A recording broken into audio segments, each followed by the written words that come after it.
A reading from the book of Genesis. Jacob rose, and taking his 2 wives and his 2 slave girls and his 11 children, he crossed the ford of the Jabbok.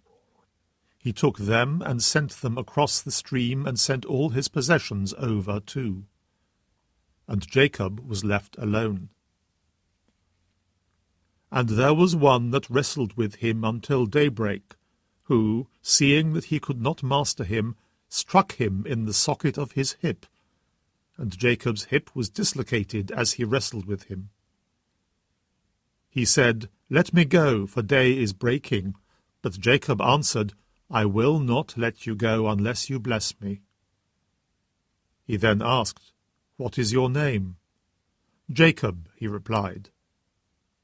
He said, "Your name shall no longer be Jacob, but Israel.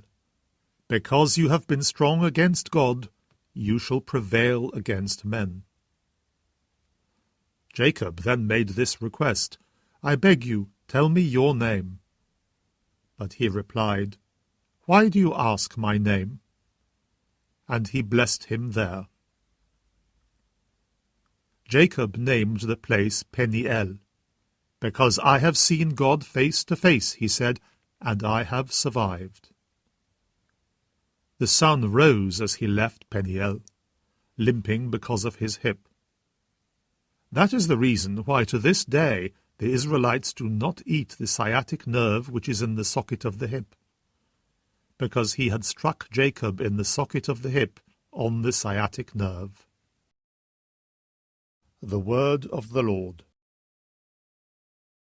A reading from the Holy Gospel according to Matthew.